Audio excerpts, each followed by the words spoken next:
Hello, this is Real Sankara Hours. Real Sankara Hours. This is Adam Hudson. Follow me at Adam Hudson 5 and follow us at Sankara Hours on Twitter. And this is Peter MGunn. Follow me at MGunn Peter. Because we all need some followers in these trying times, right? Yeah, and we are recording this obviously under a global pandemic, unlike anything we've seen. Actually, the last time I was doing some research, but the last time Spanish flu, baby. yeah, and actually 1920 was an election that year. It's 2020, so Yeah. literally, Well, I think it started in like 1918. It lasted for a little while. yeah, It was, yep, yeah, if you think about it, we're 1/5 of the way through the 20th century. yep. So, so in the Bay Area, where I'm at, in the San Francisco Bay Area, pretty much there is a shelter in place policy, which basically means stay in your home unless you have to get like necessities, groceries, that kind of thing. So basically, it's effectively a quarantine. And before we recorded, I had to go get some supplies, and it seems like normal life is still going on. But Some degree. yeah, it's just I see a lot more hand sanitizer, a lot more face masks, a lot of restaurants and things like that are just closed. So like Chipotle's closed. There's this restaurant Chipotle's, but yeah, it's empty. And this is I'm recording this. We're recording this on March 19th, and I was there in the afternoon, and Chipotle was completely empty. Because there's where the Trader Joe's is at. There's a Chipotle right across from it, and the Chipotle was empty. And there's this other restaurant slash bar called Tailgaters that was closed. So yeah, and I've been working from home doing the online education thing, which is really weird because it's like it's such a weird shift to go immediately into online education when a lot of staff and students aren't prepared for it. So yeah, that's pretty much. Oh, and 2 days ago it was my birthday, so my birthday was under fucking quarantine. happy birthday. Yeah. Um. Yeah. So that was. It was. Yeah. Kind of. It's very surreal. But yeah. How have you? Wait. How have you been, Peter? Because I know Uh, you have a story to I, tell. yeah, we'll get to all of that, I think, at the end. But overall, yeah, the bar that I work at is shut down, obviously. Basically, yeah, everyone in the state is. And that's really bad for where I live because it's a very tourism based city, tourism slash alcoholism based economy. Um, and I don't know how long it's going to last. They said 2 weeks. I really do not feel like I'm going to be back to work in 2 weeks. I Yeah. just get that sense. Mm-hmm. Um, they made it easier to get on unemployment, so that's good. I guess I'll have that. Plus, I guess there's these Trump checks coming, which I mean, look, I'm gonna take the money. It doesn't matter what I think about the government, right? Right. Like, that definitely would help me out in the next month because like it's very weird. Just as someone who's generally a recluse, it's not that bad. It's like, oh, go out, stay home, and don't do anything. Well, I already do that, and now I don't even have to worry about going to work. But we'll see. I have planned to get a lot of writing done, and I have a lot of edibles left, so I'll be okay for a little while. Yeah, for my birthday, I bought a bottle of Jack Daniel's whiskey. Um, this is a I know we're a socialist podcast, but we're also a black podcast. So Jack Daniel's, black dude invented it. The formula to create Jack Daniel's was created by an enslaved African in the United States, and I think his name was Nathan Green, but he basically gave the kind of the formula to Jack Daniel. So In honor, Mr. Jack Daniel. yeah. So, in honor of the ancestors, got some Jack Daniels. And also it's my birthday, and since we had to stay indoors for a long time, that bottle's gonna last me a while. Yeah, Or not. I mean, yeah, honestly, it's like you might as well just get drunk, yeah, do drugs right now. I don't. If you got nothing else to do, yeah. you might as well. It's better than just like I don't even know what you could do really. I want, I yeah, mean, other than like read, but yeah. people aren't gonna do that. Yeah, this is a perfect time to don't read Infinite Jest. I don't know. They're like a there really isn't like a black epic novel that's not Roots. Yeah. So I don't know what would be on brand, but read that. I liked Invisible Man, but yeah, I don't know if Invisible Man is considered like one of the It's I epics. mean, it's 400 pages. You should reread it, Yeah, definitely. yeah, it's a good book. Um Ralph Ellison. I Ralph Ellison was a communist, by the way. I mean, he was in the Communist Party Yeah, I think at one point. though Yeah, he might have turned CIA. A lot of writers did in the 50s. Ishmael Mumbo Jumbo is about a pandemic, so mm. Oh a shit. pandemic of blackness or something. I don't know. I'm gonna get back into that. I yeah. Before we go on, I want to kind of just give a brief sort of rundown of what the hell coronavirus is. So I'll just break it down a little bit just to get us all on the same page. So this particular coronavirus is called COVID-19. So there's other coronaviruses like SARS, MERS. Those are technically coronaviruses, but this particular one is Oh wow, is the plot thickens. yeah. Wow. Yeah, so this one's called COVID 19. This is a very new virus that we are not immune to. So people have been comparing it to the flu. So it's not, I mean, it's semantics, right? So there are some ways in which you can compare it to the flu in the sense of like, in order to avoid it, you got to wash your hands, um, cough into your elbow, that kind of stuff. But the symptoms of COVID 19, which is this particular coronavirus, so fever, cough, but what's different than the typical flu is shortness of breath and how it impacts your lungs. And so even some of the people I've heard, this is even out of China. So like they've learned in China that I think it's China, Japan, or some other country. But I'd say I think China. They realized that some of the patients who recovered from COVID-19 had damage to their lungs. So this particular COVID-19 can be compared a lot to SARS because SARS had similar symptoms. So some of the more severe symptoms are, and actually this just happened. There's a guy, 34 years old. He went to Disneyland like earlier this month, and he just recently died. And one of his symptoms was coughing up blood. So that's Man. if you have like a very severe reaction to it, that's one of them. So he just I yeah I just want to say I think there was like a day or so where they were like where California was gonna shut everything down except Disneyland. yep They're like, what? No. Then they're yeah like, what are you talking about? Like, all right, fine, we'll shut down Disneyland. yeah. I mean Disneyland's a big moneymaker for California. So the thing what's particularly unique about COVID-19, and I'm not a doctor. I'm just culling together the best, as much public information I can as possible about COVID-19 so far. So this is my sort of summation assessment of it.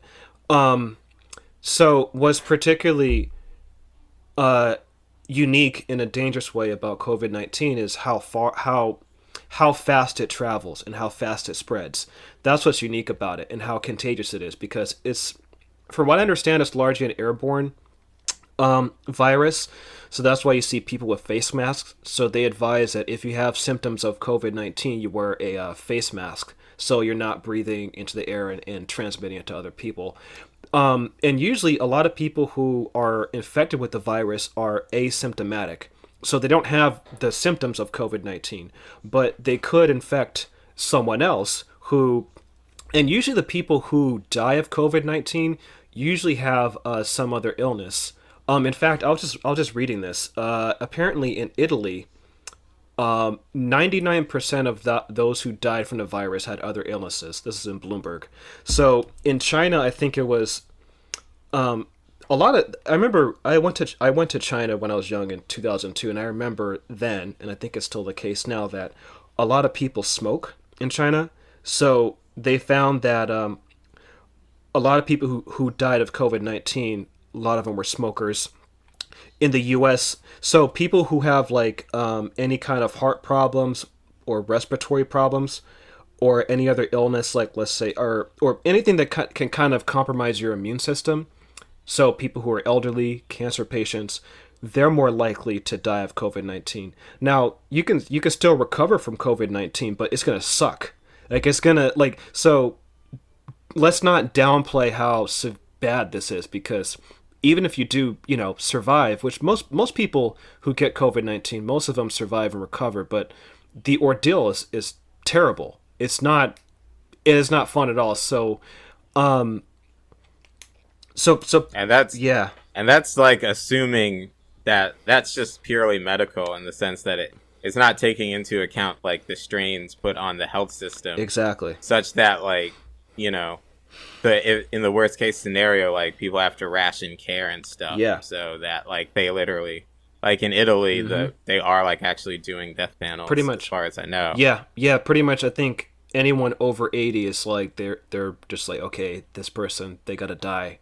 I mean, this is that's pretty much where we're at. So they have found, and I'm going to compare us to another pandemic from centuries ago, the bubonic plague in 1665, 1666. So the bubonic plague killed a lot of people. That's the second wave, right? Yeah, so I think so. Yeah, there was The big bad one was in like the 1300s. Yeah. And fun fact about that, a big reason for it happening was whatever dipshit pope was in charge at the time decided that like cats were evil, and so he ordered like the mass killing of cats all across Europe. what the fuck. So then when these rats showed up with the plague, and yeah, that's the smartest, greatest continent on earth. So this is why so-called social distancing, so basically distancing yourself from people at least 3 feet or staying away from large crowds of people, is the best way to mitigate the spread of COVID-19. So again, yeah, people with because this is a new virus, it's not like the flu where our immune systems have evolved to have some resistance to it. So our bodies are not used to this new virus. So that's why there is this panic. So there's no vaccine for it. There are antiviral treatments. Japan just came out with one. I think Cuba has one. Oh, yeah. But I thought Cuba was close to an actual vaccine. no, so I just looked this up. There's a difference between an antiviral treatment versus a vaccine. Antiviral treatments are if someone is sick, the antiviral treatment basically treats them. And so basically there's this antiviral treatment in Japan that's been proven effective in China. And by the way, with China, as of today that we're recording, they're experiencing a drop in COVID-19 cases. The real danger is in Italy. Italy is basically where China was at a couple months ago. So China right now has the spread under control. And China said that there is an anti, I think, yeah, it was a flu drug. Oh, there we go. Yeah, it was a flu drug developed by Japan. So I think it's I don't know if it's an antiviral per se, but basically people who took this Japanese flu drug wound up testing negative after they tested positive for COVID-19.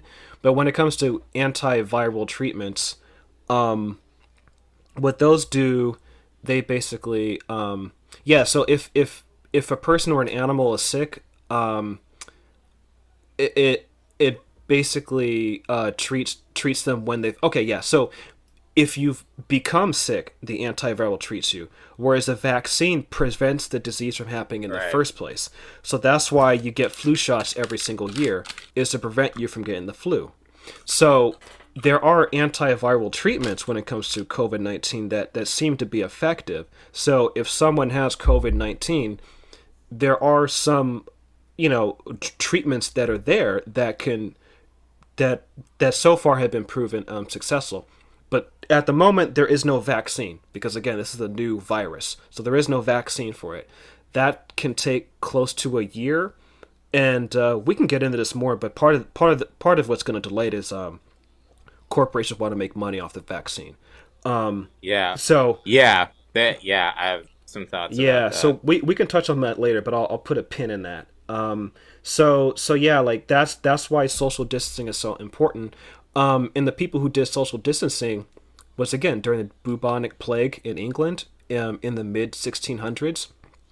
So at the time they didn't know what the hell was causing the bubonic plague, but they kind of reasoned that hey, if we just stop being around each other and practice self isolation, that could mitigate the spread, and it worked.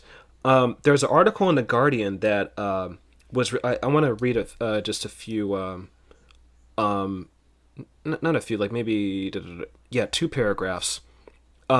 What is clear to many, however, is that Aam's story, Aam is one of the villages in England, story remains a powerful example not only of how diseases are transmitted, then as now via trade routes and centers, but also of how successful social mobilization can contain outbreaks. For the Derbyshire villages in the mid 1660s, the trade that the trade that brought the plague was cloth, and the source of it was London, where thousands were already dying.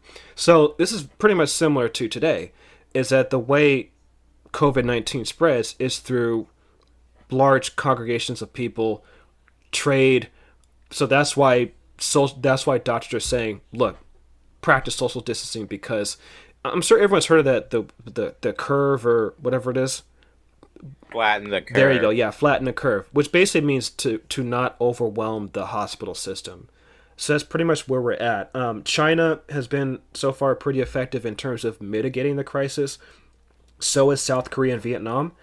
And again, because the symptoms don't appear for like around 2 weeks, it's very difficult to know who has and who doesn't. So that's why testing is so important. So China had like I think some CT scanner tests. South Korea had drive-through tests. Same with Vietnam. So those countries aggressively tested their population, and then once they figured out based on tests, okay, this person has COVID-19, quarantine them, treat them, and that strategy so far has worked, at least in those countries, which is very different than how our country is dealing with, which we can get into right now. So I think, yeah, Yeah. I yeah, I'll just go ahead. let me say I did not do nearly as extensive research on this. The research I did was rewatching Outbreak, which was a movie made in 1995 about a different. I mean, it's an imaginary plague that, of course, comes from Africa. But what's interesting about it is that the main villain, because this was the 90s when there weren't all action movies, like they couldn't use the Soviet Union and they couldn't use Arabs yet. So like all the main villains were like generals in the U.S. military, and it gets to like sort of the thesis of the movie is that like they had known about this disease for decades. They had it in like the bioweapons lab, and let's be clear, that's not like the United States has a confirmed biological weapons program, and so every like infection, every terrible disease we like have a copy of. And I'm just gonna say I don't necessarily believe it came from bats, but I'll just leave it at that. But yeah, at the end of the movie, there's this out of control general wants to basically not nuke but completely blow up the one town that's been quarantined in order to save the country. But of course, our hero Dustin Hoffman comes out at the end with they like synthesize the vaccine in 2 days, and the day is saved. But I it was I like when you mention how close it is to SARS, it makes like these things keep reappearing every few years, and I really aside from whether or not going to get into what specifically happened, though. I mean, look up the 2019 Military World Games. Sorry to get a little kooky on you. but there was this military. It's basically like the military Olympics, where like soldiers from all over the world, including of course the United States, came and would come to like do stuff, and it was in Wuhan in October. So Yeah.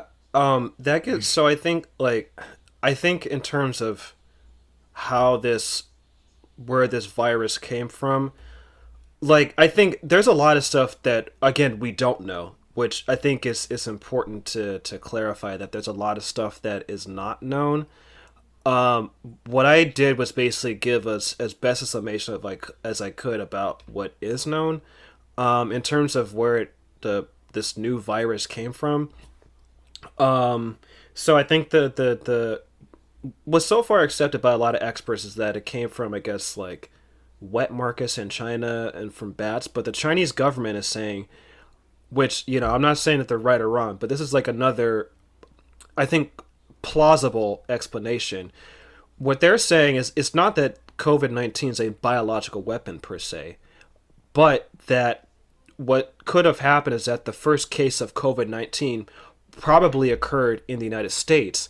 And possibly what happened is during the military games, some soldier in China probably spread it in China. So that's what the Chinese government is. At least one official from the Chinese government was yeah, saying that. I think I heard Yeah, that. that's not confirmed. We're still figuring stuff out, but the reason why I think it's plausible is because with the Spanish flu in 1918, they called it the Spanish flu because that was the first. Spain was the first country to document it, but the origin of the flu wasn't actually in Spain. It was most likely, I think, uh, in France or British soldiers who had the flu, and then so again, I just want to make that historical parallel. Nothing's been confirmed about the source of the flu of COVID-19, but if we're gonna make a comparison to the Spanish flu, and especially with naming this virus, the Spanish flu again. I think so far researchers who have researched the so-called Spanish flu after it have said that it most likely did not originate in Spain. Spain was the first country to document it. So we're still figuring out, we're still investigating in terms of where this particular new virus originated. But I think, and some people want to say, like, oh, it's not that deadly, blah, blah, blah. It's like, okay, yeah, like in terms of death toll, and if you want to get into those nitty gritty numbers, okay, yes, it's not as deadly as the Spanish flu or other diseases, but given how Yeah, given how contagious it is, the Spanish flu was around for four yeah. years, so So we don't uh, know how deadly it can be, and also it's more contagious. So right now it might not yeah. be deadly. Right now it might not be deadly, but it could be deadlier as time goes on. I will also Yeah. say one thing and then one more solid thing. The first thing I would say is that like you couldn't have like a better weaponized virus to fuck up the entire world economy. Mm.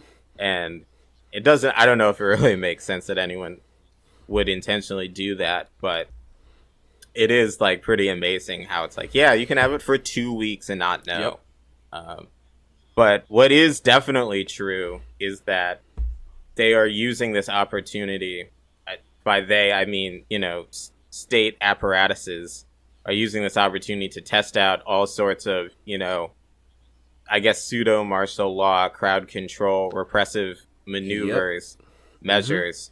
And I think that part of this is that like they are anticipate, those kinds of measures will probably show up a little more frequently in the future as, climate catastrophes accelerate and stuff like that. So I think that there are yeah, like state apparatuses are definitely trying to, they're definitely like sort of, I won't say milking it, but they're not waste, I guess I feel like the main, the shock doctrine ethos of don't let a good crisis go to Yep. waste, they're definitely not doing So that. yeah, actually, I'm glad you said that because I think this is on Monday, but the Senate, as we've been, the entire world is, pretty much fucking glued to COVID-19. What the Senate did, I think, oh, it was, sorry. So Senate Majority Leader Mitch McConnell plans to push through a vote on the USA Reauthorization Act of 2020. So basically, Mitch McConnell's pushing forward this bill to, Is that the Patriot Act? yeah, it's basically I'm looking at this article, this Common Dreams article, and it says, so if it's signed by President Trump, it would reauthorize Section 215 of the USA Patriot Act, which that's the one that grants for unwarranted collection of phone records. So the phone surveillance and all that. So it would reauthorize that section of the Patriot Act. So this is being done, while everyone's sort of glued to the crisis of COVID-19. This is also being done. So yeah, the state is, behind closed doors finding ways to maintain the national security state, the surveillance state. So that's something to also pay attention to. And not just the state too. I mean, corporations, the bourgeoisie, they are all, whatever. I don't know. I haven't looked into it, but I feel like whatever kind of loose ends need to be tied up around perhaps like the Epstein saga, they're going to be tying those up when no one's paying attention. Their corporations are using this to figure out like how much they can work from home, how lean of a staff they can have to operate. What's the societal questions of like what's going to happen if we put everyone out of work for 2 months. How like all of that stuff is people say that this is revealing all of the contradictions and absurdities of the system, but I think the system, broadly speaking, is also going to take this chance to look at those exposed absurdities and vulnerabilities and patch a few of them up. So I wouldn't get your hopes up too much about the idea that this crisis is going to, reveal the system for what it is. Yeah. And that's going to cause it to collapse. And also, like, I think, with this stimulus package that Trump and Congress are pushing through, which would essentially, I guess, so there's going to be two checks, right? Like, two $1,000 checks. That's what I was told. I got a text from the manager of the place I work at that basically said that they're going to be. It's kind of messed up in the sense that they did end up doing some means testing for it. So it's like if you earn under $75,000, you'll get the check, but it's going to be mailed to your workplace. So. Yeah, so if you don't have like a workplace, then you're kind of screwed. There's a sort of supplemental thing of like $600 that is that's for like I guess basically like people on disability and stuff like that. But if you're homeless, like I don't think you get anything. There's no place for you to collect it, and it phases. So it's a little. I mean, it may be politically popular because everyone likes getting checks from the government, but it's not. It shouldn't be seen because I've seen some people who are like, "Yeah, no, man, this is like the Republicans are now going to be like the social welfare party," and it's like, no, they're still going to do neoliberal bullshit. Right. That won't change. Yeah. By neoliberal bullshit, I mean means testing under funding stuff. But they are, getting the PR win from this, I think, because the Democrats seem to... They wanted, like, more means testing or something. I think Kamala Harris is like, no, it started out with $500. So it's like... Yeah. It doesn't, we'll talk about the Democrats maybe in a later episode. But it's very weird that there's like still an election and a primary and a campaign going on. And this is So two things, or a couple, maybe two or three things. Well, one, there's a good article in the Intercept called "How Big Pharma Will Profit from the Vaccine," and so there's already like tests being done on vaccines. So I think China said that they'll have a vaccine ready for testing in April. But again, like, when it comes to testing drugs, like, they have to go through these tests to make sure that they're safe and that there are no really bad side effects.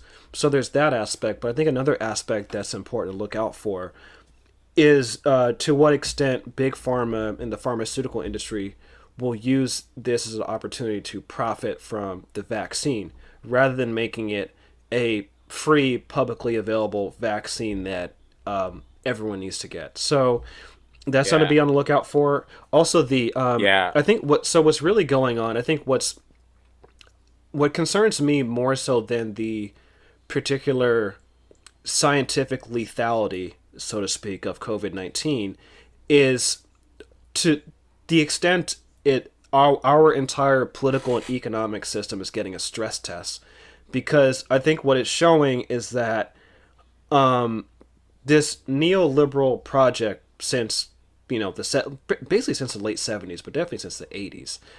Adam, what's neoliberalism? So neoliberalism, one way to think of it is basically essentially an economic project where markets are there's a lot of deregulation with market activity, right? I guess I don't I feel like I can make this pithier, Go but ahead. I feel like my definition of liberalism is like the principles of liberalism apply to the idea that corporations are people. Yeah, yeah. So yeah, and neoliberalism, and I think to some extent, like, maybe we're gonna have to get sharper with our language, because I think that, yeah, the term neoliberalism gets thrown around a lot, but really what neoliberalism emphasized, particularly in the 80s, was it was essentially a backlash against the welfare state. So in pretty much since the 60s and 70s in particular, well, since the 30s. I mean, really, yeah, really, since the 30s is Yeah. when Keynesianism, as they call it, sort of became hegemonic among like the sort of Yeah. government bureaucrative economists and stuff, which basically said that like it's good and beneficial for the government to regularly intervene in the market to promote stability and stuff like that. Yeah. And in the set, and that was responsible for kind of the build, sort of the 50s golden age. A lot of that was made possible by heavy government intervention, but by the 70s, like everything had sort of slowed down, and was economies were stalling out, and they called it like stagflation, where like the economy was stagnant but there was still inflation. And Milton Friedman, among others, basically yeah. came up with this idea that what we need to do is unchain the markets and really let them really let them do what they do, and that, and basically admittingly let corporations like run the world, and not and part of that includes basically getting rid of the government as anything other than a repressive state. Yeah.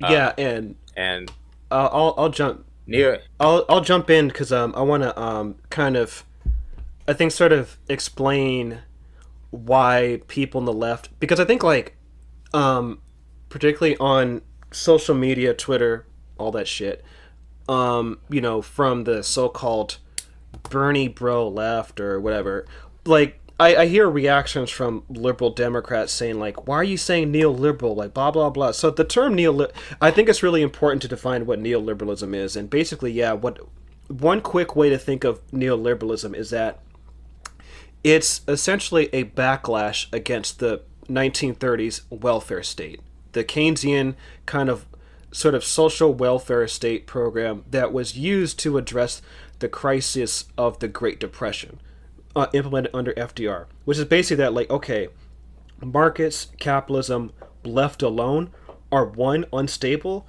and two, cannot provide for people's needs. So the answer with Keynesianism, which really is a compromise between socialism and capitalism, like that's that was them that was FDR, like the New Deal was a ploy to save capitalism. Yep. and that was why he was doing it. Yeah, and that's Bernie Sanders when he says he talks about FDR and New Deal. Bernie Sanders, even though he says he's a socialist, he's basically a middle ground between socialism and capitalism. So Yeah, it's a return to essentially welfare state kind of liberal capitalism. I guess it's one way to think of it. So neoliberalism is basically a backlash against that. It's saying like, you know what, this whole welfare state program is too large. It makes people lazy, and we're saying this stuff. So that's why you got welfare reform under Clinton, which gutted welfare, implemented. yeah. Well, yeah. Add more precarity to the labor force is part of it, because you don't want like stuff like a federal job guarantee. You don't. There's certain benefits to like having. I think it's like the Friedman called it like the natural rate of unemployment, which is like you don't. If everyone can have a job, then it's like, then you don't have that fear of like you have to perform or else you're gonna get fired, basically. Yeah, yeah, and so so Clinton gutted welfare, but also a lot of deregulation, particularly removing the Glass-Steagall Act, which was that firewall between commercial banking and investment banking, which helped precipitate the 2008 financial crash. So that's neoliberalism. Basically, it's like, okay, this large welfare state, we're gonna hollow it out. Like they're not gonna they don't really say they want to. Well, at least what neoliberal Democrats, third way Democrats like Bill Clinton and all them, aren't really pushing for eliminating the welfare state, but it's weakening it to the point where it makes it easy to eliminate it. And this also ties into Joe Biden, the fucking debate where he basically lied through his teeth about Social Security, which Bernie Sanders pointed out that like during 2011, during the whole debt ceiling that basically it's a long story, but I think that was a whole like kind of manufactured austerity crisis. But basically when Joe Biden said that I'm willing to put Social Security on the table for cuts, basically that's neoliberalism in a nutshell, because Social Security is supposed to be a third rail. You're not supposed to cut it.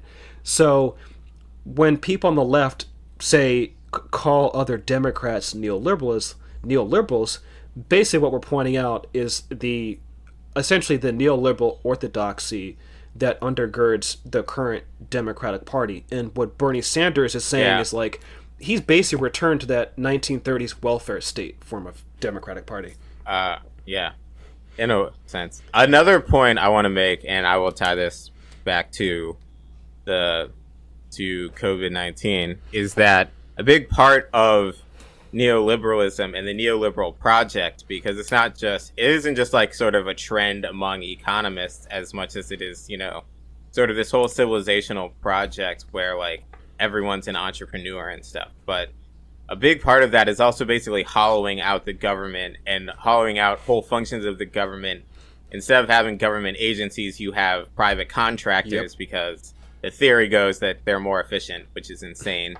Like probably 85% of all the corruption in America is because of like private contractor deals, and Republicans love this stuff especially, but it's also like very epistemological in the sense that especially Republican politicians, especially like if you have some sort of Republican governor in your state or whatever, they very much believe that the private sector should and has a responsibility to step up and do these social problems and solve social problems. And they want that. And they don't believe that the government should do stuff like that. So when it comes to something like creating a vaccine, a place like China where like, or even South Korea has state-owned firms where like they can just, require that they produce this amount of vaccines, right? And then just distribute them, and like the state will take the hit, but governments aren't households, which is to say that like forcing government to have a balanced budget is often kind of insane. That's a side point, but my point is that but we don't do that really as much in the United States. I mean, there's still some government institutions, but yeah, we don't. The post office is the only like nationalized industry, and there are pushes to privatize it all the time. So we don't. It's not like the government owns vaccine factories where they could, once they had it, they could just make it and, then distribute it. They have to convince Pfizer or whoever to do this, and they're not, they're going to do it with their guys and their research and all this shit, and they're not going to do it until they're, convinced it's viable, and all the government can do is add incentives or something. But it actually is going to, like, Republicans and most Democrats are like, they'd be structurally incapable of sort of distributing a test widely like that, in such quick turnaround, precisely because of these reasons. And to your point about private contractors, you can see that with schools, the whole emphasis on charter schools and school choice, which Arnie Duncan, Barack Obama's Secretary of Education, he was a huge proponent of charter schools and school choice, which basically is like, hey, the public school system sucks, charter schools are better, blah blah blah. Well, charter schools are all the data shows that charter schools are not more effective than public schools, and the other issue with charter schools is they're selective with the student population they can take in. They often don't take in students with special needs, which is usually the student. Or or if there's a problem kid, they can just kick him out, and it won't affect their statistics. And growing up in public schools, I definitely saw how, public schools have to educate everyone, or at least they did. Now everyone's at home. And also, the charter school teachers not unionized. That's a big reason why neoliberals like charter schools, because you can get rid of teachers' unions. Those damn teachers' unions. And another point, especially about because this ties in with related to the response to COVID-19, which is the Federal Reserve basically just gave 1.5 trillion. 1.5 trillion. And didn't they blow through it in like an hour? Or something? So I want to explain this, because this happened very similarly to the 2008 crash, but it's a policy called quantitative easing, which basically means it's not tax money. The government prints money, but they don't physically print money. What they do is it's all done by computer. So the Federal Reserve just basically, in order to balance the sheets of the banks, they just basically add like a couple zeros and move a decimal point to basically balance out their sheets to essentially give confidence to the banks, and so-called make the economy healthier. So that was done in response because of the spread of COVID-19, it sent shockwaves through the stock market, and there was huge dip with the stock market. And I think that's when Trump really took it seriously. He didn't really take the virus seriously, even though his administration knew about it. They were largely pretty hush and quiet about it. But what really made Trump do something was the reaction of the stock market. So so the thing with quantitative easing is that the idea of it in theory is that if you give quantitative easing to banks, they're going to lend that money into the real economy. But what usually happens is that the banks pocket that. And then it'll trickle down? Yeah, that's the idea. But that with the 2008 bailout, that largely didn't happen. There wasn't a lot of relief for homeowners, which is what should have happened. And so now we're seeing the same response. Is that, okay, there's this global pandemic where pretty much like the number of people filing for unemployment it's increasing, which actually puts a lie to the whole. Remember they were saying like, oh, we have low unemployment. Well, now you have all these people filing for unemployment. Precarious. This shows that the jobs people had were precarious. So now we're at the point where it's almost similar to 2008 in the sense of, are we going to bail out the banks and large corporations and large industries, or are we going to give most of the relief to everyday people? I think they're going to try and do both. Seems like it, yeah. It does seem like it. Because people have often made the point that like canceling student debt is that'd be like a great economic stimulus, and it actually, like, the federal government owns most student debt. through Sally Mae Mm-hmm. or whoever. So it actually wouldn't even, it's not like you would be screwing over individual banks who might be upset about it as much. The federal government could just write all that off, and that could provide, a similar level of stimulus. I think that, yeah, I mean, they will probably mail checks out, and but that in and of itself may not save things. I No, it think won't. we could be settling in for like a much larger recession, and it's kind of hard to think about a recession when like everything's shut down. And it's true, and it's kind of funny in the sense that like, yeah, during the middle of a civil war, like usually the economy's in recession, right? Yeah. um so like, yeah, during catastrophic times the economy is in will contract because for obvious reasons. But even once that settles, and I don't know, I everything's just so miraculously timed. Yeah. Everything, I just, that like it could settle and the economy could boom right before the election and then collapse again. Uh, Yeah, and to because the okay. system's very unstable.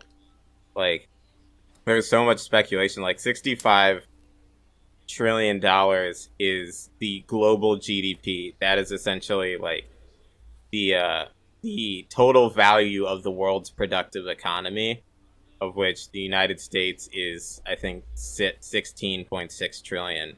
Though I'm sure the numbers have changed.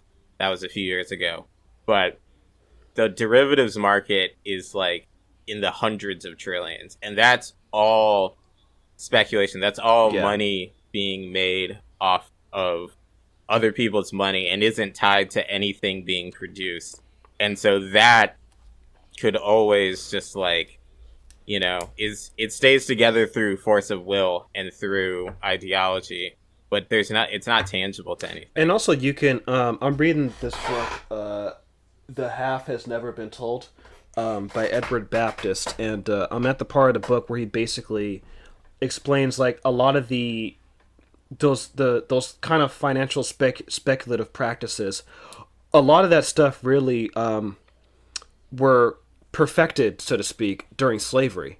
Securitization, stuff like that. So, you know, and I think to go back to China, South Korea, and Vietnam, because those countries have a larger, more active state. In terms of response to this pandemic, the pandemic scientifically, biologically is still going on. This pandemic will really end if there's a vaccine. But in terms of the point that we're at now to the point that we could have a vaccine, which could probably be a year, until there's at least a year until there is an actual publicly available vaccine that's safe to use on a large scale, because countries like China, South Korea, and Vietnam have stronger states. They're more able to handle this kind of crisis, and I also think culturally, they're a lot less individualistic than the United States is.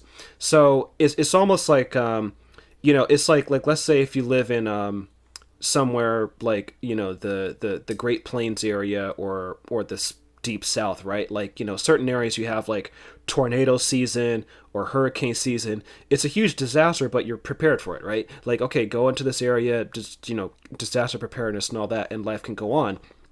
What we're experiencing now with the United States, because of the hollowing of social programs, the social welfare state, and all these cushions that you need in a market capitalist system, we're not prepared for it, and that's a real crisis. More so Yeah. than the deadliness of COVID-19 as a disease, the real deadliness comes from the system that we have, because what it's shown so far Yeah. is because you have uh, uh, so many people being laid off and filing for unemployment, and there's all this economic security in terms of like, where the hell is my money coming from? And speaking as a musician, one thing that I've experienced is live music is just dead. Like, no one, because of social distancing, you can't go to live shows anymore. So Yeah. I know. People are live streaming concerts, I think. Yeah. Or And I have a friend who's like doing DJ mixes. I haven't listened to them yet, but I should. But yeah, I know people who are, who make their livings through live entertainment of some sort, either running a theater or some kind of program. So those Yeah. people, Those people are really screwed because they, as someone whose parents worked in arts education or like for art stuff, the arts are always like the first things to suffer in any economic downturn. And most of those people can barely keep the lights on, much less be able to suffer through 2 months. I will. I also wanted to make a point about one of the other things about neoliberalism and like sort of neoliberal production and why it sort of is like when people talk about the supply chain, one of the things is that, before in the earlier days, you had this problem of overproduction, which is basically like a factory is only profitable if it's running all the time. And so, you know, you would run into the problem where like people would make so much shit and then it'd pile up in warehouses, but people couldn't sell it. And so then they'd have to throw it out, very efficient. This is a big part of what advertising is for, to drive up demand, or create artificial demand so that people buy needless stuff so that we can keep making needless stuff. And this is still true in many fields, but a lot of stuff is also in what we call just-in-time production or lean production. And if you think about it, if you think about like, if you go to like an old school burger stand, right? They're just like, it's like an assembly line where they're just like making burgers and pushing them mm-hmm. out. And then like and they just pack up, stack up, and then you order one, you buy one, they take one off the stack. That's like sort of the old school. The new, if you work in a fast food place or whatever now, right? You get an order on the screen and then you make that order and then it's sent, but that order doesn't exist until, someone has placed it. That product doesn't exist. And that's basically like how we do a lot of things now. So I was very confused when in Walgreens they were saying, I overheard someone talking and they were like, yeah, it'll be another 2 weeks before we get more toilet paper. And like, at the grocery store, like some stuff is back, but like the meat counter is like, pretty well stocked now. Mm-hmm.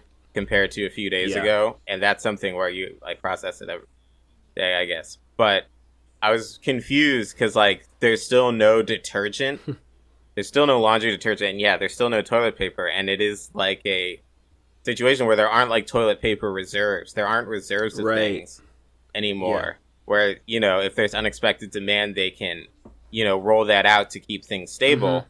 That we don't do that anymore in many ways. It's very much like they make the thing when somebody orders the thing and, they're able to do it quickly enough that it seems, it's basically so that's why like the global supply chain, as they talk about it, is so fragile, because this is happening all over the world, right? Like the factory in China has to get the order, and deliver it to Forever 21, like, in a week. Has to make it and deliver it in a week. What's your like? This is related to what you're saying, but Peter, like, have you heard of capitalist realism? I'm sure you've heard it. The Mark Fisher thesis. Oh, have I? Yeah. Yeah, I'm curious. Yeah, I haven't thought about capitalist realism in this instance, but I don't know what it's doing to capitalist realism.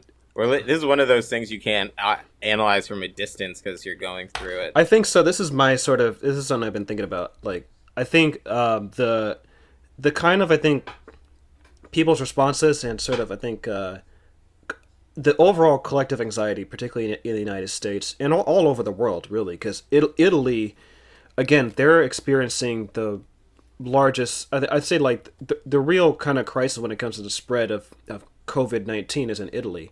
It's less so China now because China has it a little bit more under control.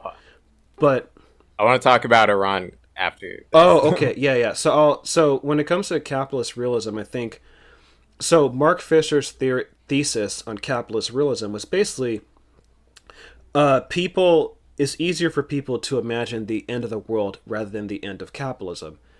And I think what we're going through right now is almost like a end of the world sort of thing. And the reason why I say that is because people's behavior, it like when I was going to the grocery store, and yeah, similar to fucking. Well, also all the eggs are gone. Like when I went to Trader Joe's and Safeway, all the eggs are gone. The meat is pretty much I'd say stacked up. Toilet. Yeah, there was no butter, but I found some at Walgreens. Yeah, toilet paper, paper towels, those are all gone.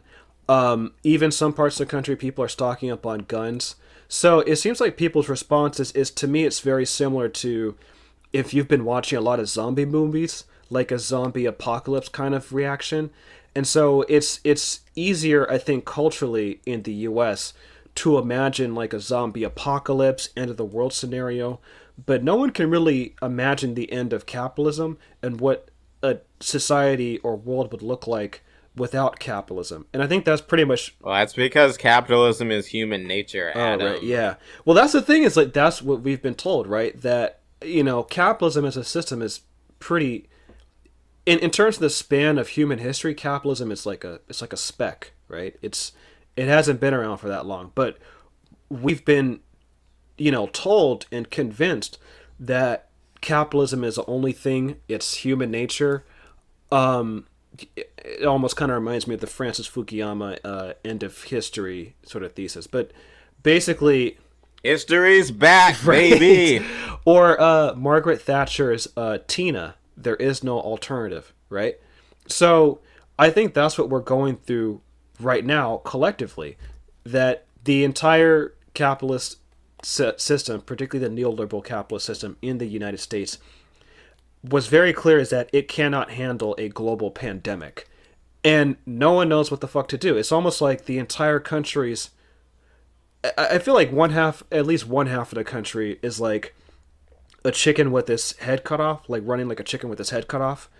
And the other half of the country is sort of like just not taking it seriously.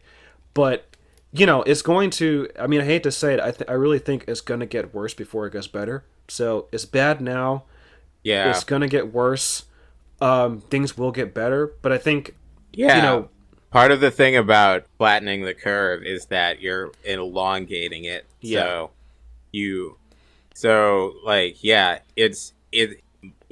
can lessen the toll, but people have to undergo this for a long time. And I think very much so, certain people are watching to see how much the population will take before everyone starts getting cabin fever and breaking out. I mean, I do understand kind of the MAGA mentality, though it's not all MAGA people, or just the mentality of like, whatever, man. I mean, government says I should do something, but all this stuff's still open, so why not? Why not party? Why should, I understand that a little bit more, I guess, than like, I feel like the PMC is is getting like, here's a list of spreadsheets of all the behaviors you should avoid and all that stuff.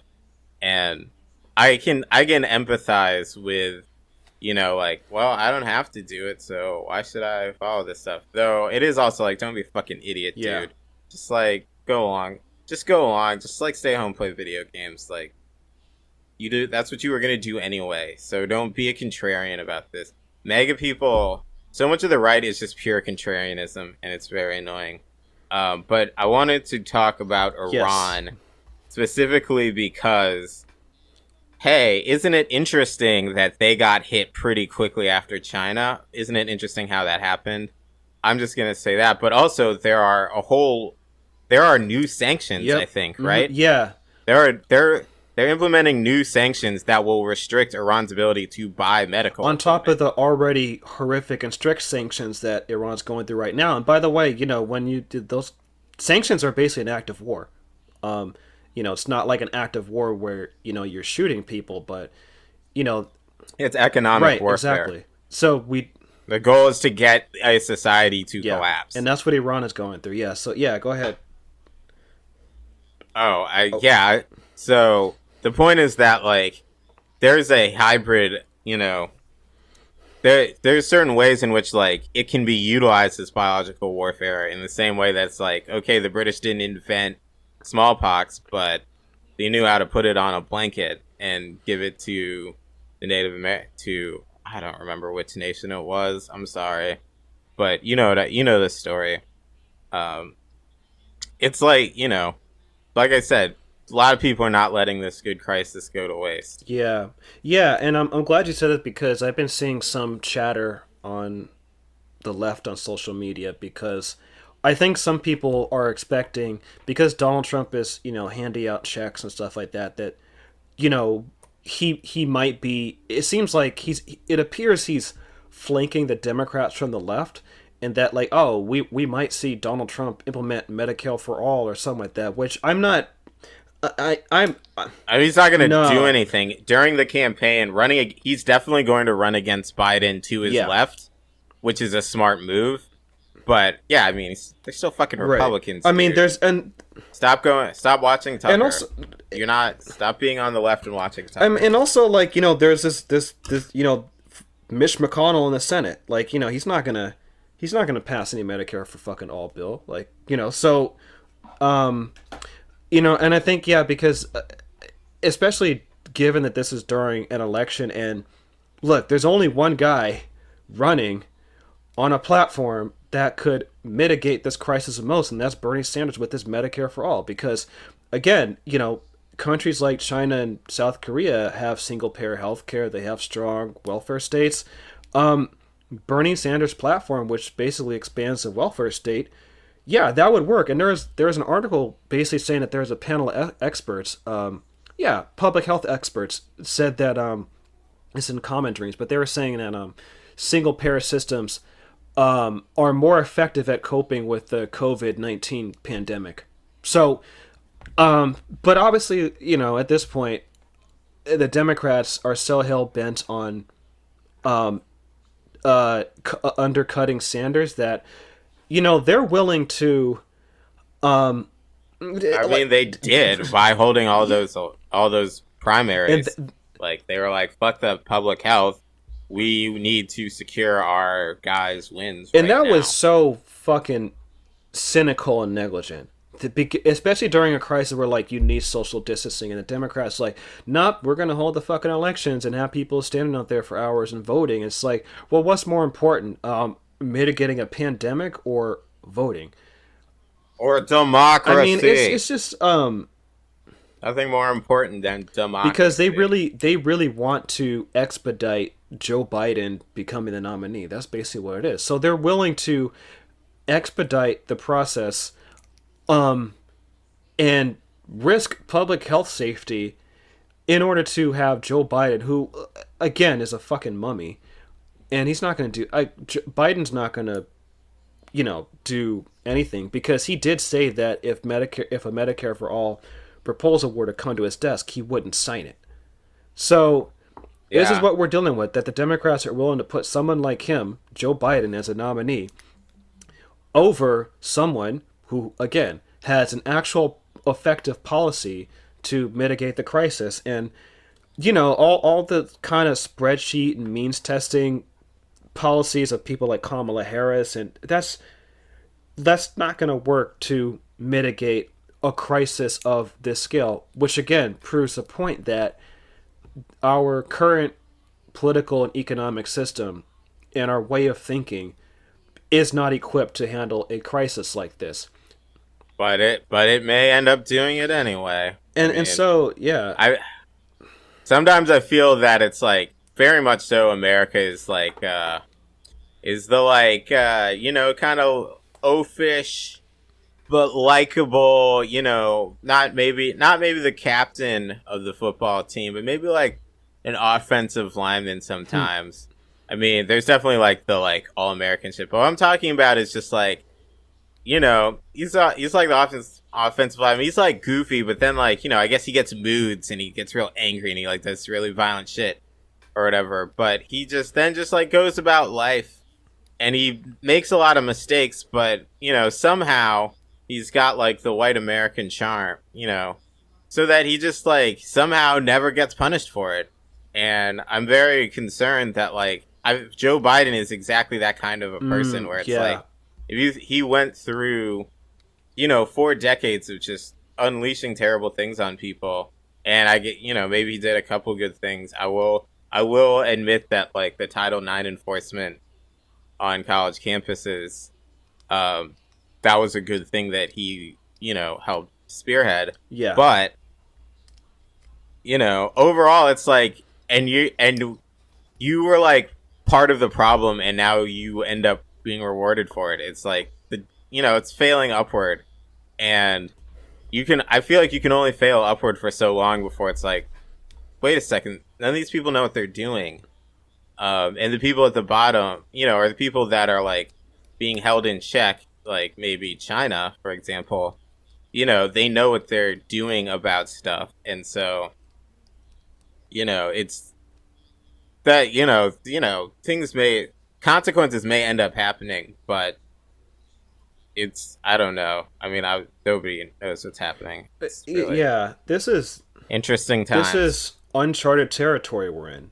This is, and I think I've been seeing a lot of people say, we're not going to go back to normal, and people kind of going back and forth. But I do think, But they think that we can. yeah, Um, I I'll just say I had a talk with a fervent Biden mm, voter recently, and yeah, he really just believed that like things can go back to normal. They can go back to I don't know like what they thought normal was in the fucking Obama years. I remember them; they kind of yeah, sucked, but I think the boomer mentality is just like they love America, they like capitalism, and they think that like everything should be okay, and like it doesn't matter. But you know,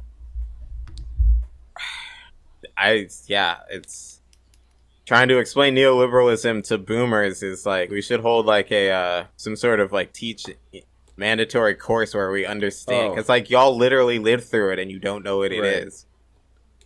It's kind of nuts that, but I guess they don't have that kind of historical distance that we do where we look at the past 40 years as something that happened and then now we are subject to these historical events. For them, it was just like that was their life, and that's just the way life is.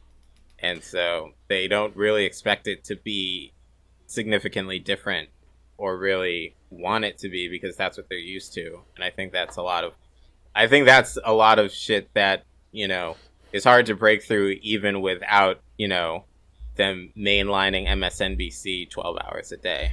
yeah, We're at 10 we're at yeah. 107, so let's maybe I'll kind of wind I, things down. I'll try to end on a um. Well, I don't want to say hopeful, but well, I'll end on this note because I think you know in reading about and talking to people about the pandemic, I think it's very easy to go into two paths that I don't think are helpful. One path is just total denial, right? It's like, whatever, it's just the flu. I'm gonna go out, blah blah blah. Like that's a bad approach, right? So yeah, COVID-19, take it seriously. The other approach is total despair. They're like, we're all gonna die. We can't do anything. It's like, okay, well, if you look throughout history, we've dealt with pandemics. That's why I mentioned the bubonic plague. We dealt with the bubonic plague. We dealt with Spanish flu, and yeah, like a lot of people are gonna die. And I don't want to, water that down or like, or like that's a very serious thing, and it's something that's very, very scary to think about. And I think it makes sense for people to be frightened at that prospect that large numbers of people could die by a new virus that is unfamiliar to us and one that we haven't developed an immunity to us, um, an immunity to. So, but the thing is, in terms of humanity itself and human civilization, like we have dealt with pandemics, and I think there are things to learn for this current pandemic. So I think I'm at the point where I don't want to be in total denial, but I also don't want to be in total despair. And I'll end with this note. Because I mentioned I'm a musician, and one of the ways in which the COVID-19 pandemic impacted me personally is that I was supposed to go to a multicultural celebration in Oakland because I play West African drumming, the djembe. I've been playing that for over 4 years, couple years now. And it's something I like doing for cultural and cultural heritage and ethnic reasons. So I was supposed to go to a multicultural celebration. It was going to have like Mayan and Aztec dancing and Filipino martial arts. So it was going to be really cool. And it was at this school in Oakland. It was mostly kindergarten to elementary to middle schoolers. Right as we were hearing about the reports of COVID-19 spreading in the United States, they decided to cancel the event. And I mention that because one reason I like playing West African drumming and is because I think there's a lot to learn when it comes to pre-colonial African traditions that I think are relevant to today. So the word djembe, the language is Bambara. So Bambara is a language that's spoken in Mali in West Africa. So the word djembe roughly translates to gather everyone together in peace. That's basically what the word means in a nutshell. And what I find fascinating about rhythm in Africa, that really you can see traces of it in diasporic African music, from African American music to Afro Cuban music to Brazilian music, stuff like that. The reason why rhythm is so emphasized in Africa is because it's seen as a language. So people preserve their language, their stories through rhythm and dance and drum. And it's a way that everyone can remember it, aside from just the written word. So drummers are seen as, there's this saying that a really good djembe player can make the djembe talk or tell a story. Because again, rhythm is seen as a language. And what the lesson I want to take from that applies to this pandemic is, what I find fascinating is that that right there builds community, right? So the rhythm, one of the effects of rhythm being used in pre-colonial Africa and I think still today in African villages, the parts of Africa that aren't as I guess modernized, so to speak, as other parts, but what the rhythm does is it builds a sense of community. It brings people together, and it reinforces a real collective and communal spirit, which that's something I think particularly in the United States and in the West that we don't really have. Like, we don't really have like a real collective or communal spirit. And I think, like, beyond any kind of specific vaccines and science and things that are available, the real thing I think that's going to help us get through this is real human solidarity, community, and that collective spirit, rather than just a individualistic dog eat dog, I'ma get what's mine, fuck everybody else kind of mentality. And that's the thing that I worry about, that our response to this pandemic is just going to reinforce that individualistic dog eat dog mentality, rather than, okay, let's come together and fix this because we're all going to be impacted by the pandemic. And even at this point, people were saying that it just impacts old people, but there's plenty of young people who are being impacted and infected and dying of COVID-19. So I want to end on that note, that I really think that the way we're going to get over this pandemic, and the way that we're going to really build a better future anyway, aside from the presence of the pandemic or not, is there really needs to be real human solidarity and real community. And we're going to have to, I think, reimagine what that looks like past 2020. But I want to take that, lesson from what I've learned from studying African drumming to apply it today. So yeah, that'll be it for me. I'll end on that note. Do you have anything to say, Peter? Or Yeah. Yeah. I'm dealing with some other extraneous, exceedingly terrible bullshit, but I don't really want to get into it right now. Because it is like if I were dealing with this without that, then I feel like it would be a lot different. But then again, I feel like in so many parts of my life, I've been able to be like, well, if this one thing didn't exist, then like everything would be okay. But it's like that everything's part and parcel of everything, and it's just been very strange to me in the sense that you know, and I think this is true for a lot of people, you know, and the margins in and you know, on the who are working paycheck to paycheck and stuff, where it's like you literally don't know where you're going to be in the next 3 or 4 months. I mean, you literally like don't know what's going to happen to you, and you hope that things that you may be able to do this, and you try to plan for it. That was you know thinking about sort of this summer and like you know me trying to like get out of Portland or you know and move to like an actual city or whatever and you know begin like a new phase of my life like that's all gone or I won't say it's gone but you know it's definitely like those kinds of plans you know really get put a hold on but at the same time I feel like I really always it almost makes sense that this is happening in the sense that I really you know how it's like the plan thing that like is going to happen like and you're like yeah no everyone is like yeah this is happening and then you're like but there's no way we could actually do this I feel like that's sort of collectively for the world was like whatever was we were going to do in the next 6 months because I don't know election years presidential election years are like very strange years real reality distortion shit I mean it's when sort of the full reality controlling power of the state and media apparatuses get put into full force, you know, on full display. And it seems like, yeah, maybe some, this is, if, I hate like, this is like a movie because we're past that.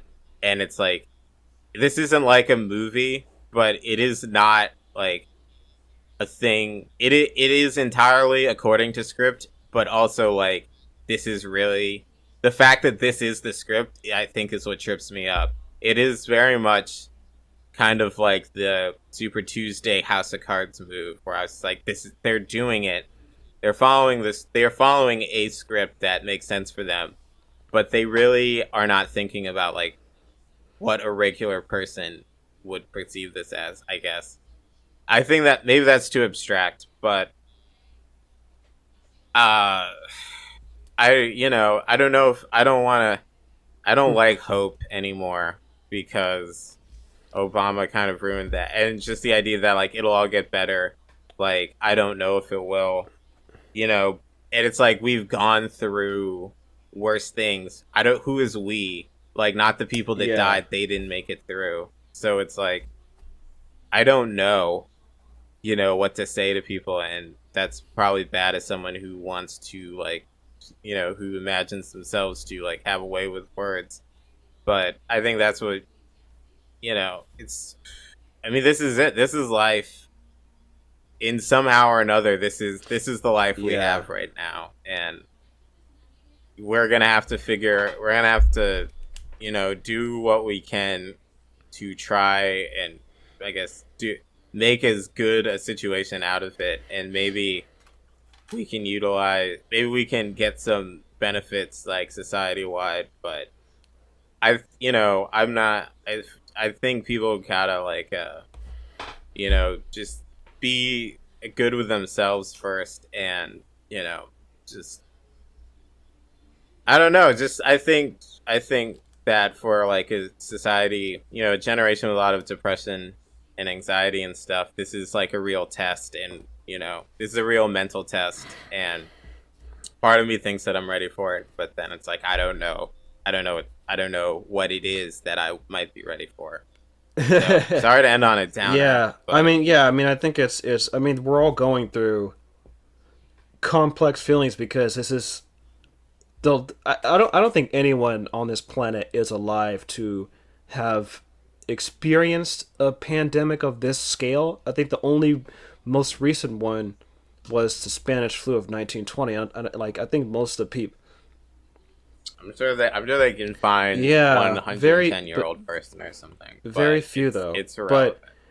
But yeah, this I think is totally normal to feel scared, anxious. I mean, I've been going through that as well personally. Because yeah, this is uncharted territory. It is frightening, and I think that anxiety is okay and it's normal to feel that way. But I try to. Yeah. Personally, I'm good.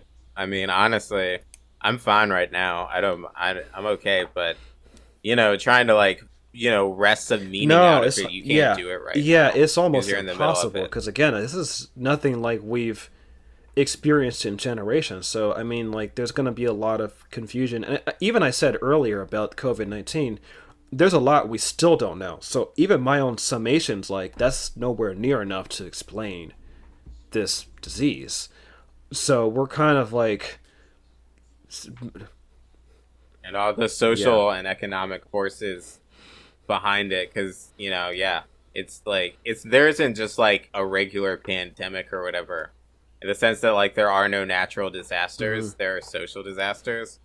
It's I'm applying the same principle where it's not just the disease, it's how this currently instantiated world reacts to it with all of its perverse motives, and that's the thing that worries me the most is our collective response to the pandemic. Because like I said, I think human solidarity, community, that's going to be really important going forward. But whether we collectively respond in such a manner, particularly in a country like the United States, I don't know. And I'm not sure if there are a lot of people in this country who are going to feel that way. So, it remains to be seen how this country's going to handle it. But I mean,